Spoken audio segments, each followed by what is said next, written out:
Hi everyone. In this session I'll show you how to set up Dropbox on your Sage Mathcloud account. The first thing you need to do is create an account with Dropbox that you want to use for synchronizing. You could use your account, but beware if you do this, then all of your work will be synchronized to the Sage Mathcloud account, which may or may not be what you want. Or you can create a new account. Here I've created a semi-disposable account using an email alias from Gmail. So if you don't know about this, at gmail.com you can add and create arbitrary email addresses by using the plus symbol and then adding an identifier afterwards. So I use SMC with various different tags at the end for Dropbox accounts that I'm going to use to synchronize my files on Sage Mathcloud. Okay, so once you've set that up and have your Dropbox account ready and verified your email address, etc. with them, then you need to SSH into your project. So if you've not set up SSH access to your project, which you'll find on the settings page, then check out the other video showing you how to set up SSH access. Here's the host name and the server, and I've added those to my computer so that I can just SSH directly to that project using a shortcut, SMC 521. This is for a course, SMC 521. So now I've logged in a terminal process to this project, and I'd like to set up a Dropbox folder in which I can share things. So to do that, we just run Dropbox, and we can do this as follows. It's already included in the Sage Mathcloud servers.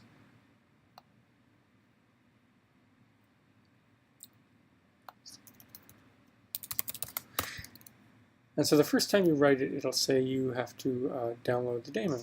So that's okay, we can do that. It will then download the Dropbox server and stick it in a local directory. I believe it's called .dropbox. We'll see in a second.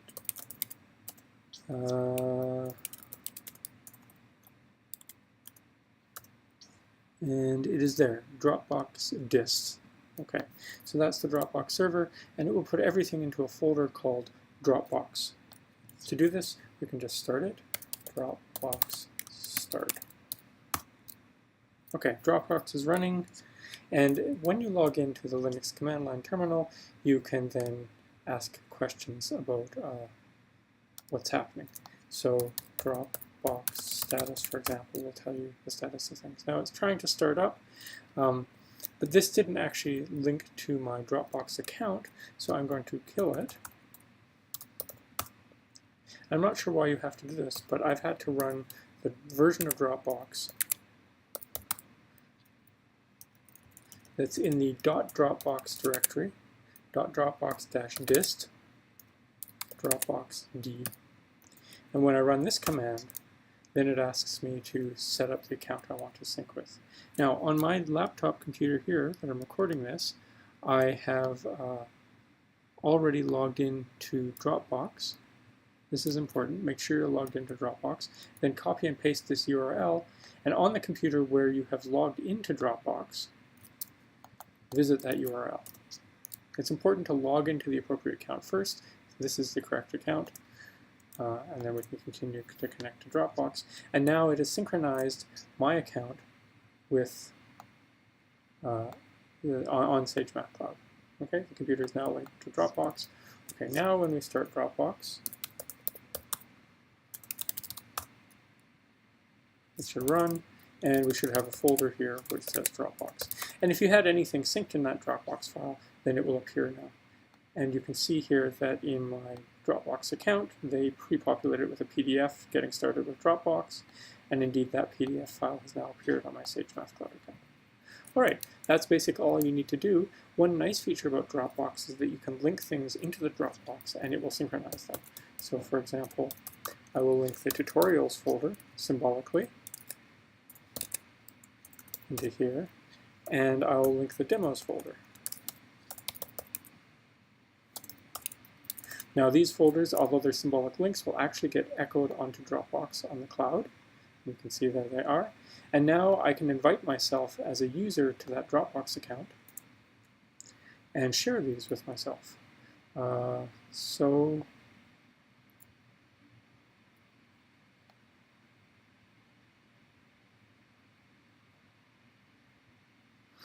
To share on Dropbox, you have to share individual folders. So if you want to share everything, then you may have to make one more level of indirection.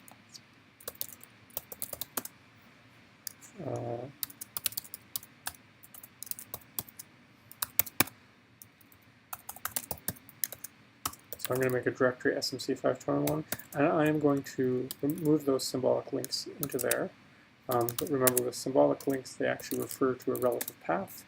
So let me go into that folder first, and then symbolically link from 2 levels up the tutorials and the demos.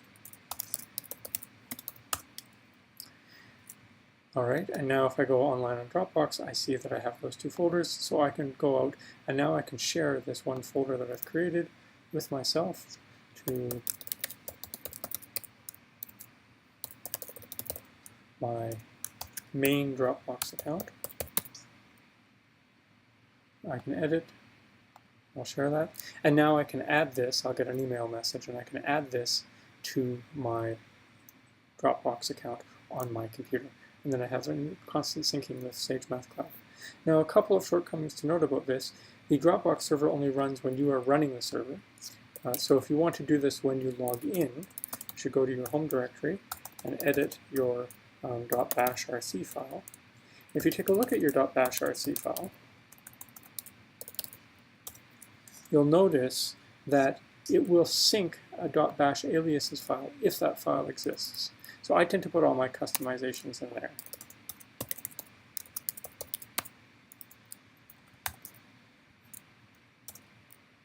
And then here we can simply add the command Dropbox start.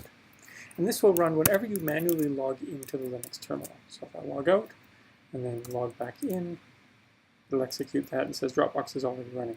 Now, one disadvantage with using Dropbox on Sage Mathcloud is that if you log out and don't use it for a while, the server will stop running. That means that then Dropbox will no longer be syncing while that's happening. So you need to log in first, which means typically going to the website, opening the project. That will start the server. And then once the server is running, you can SSH into it and it'll stop Dropbox. There might be other ways of automatically running Dropbox every time the server is running, but I haven't found a consistent way of doing that. I'll report back if I find that. Okay, that's it. Now you have Dropbox set up and you can use it.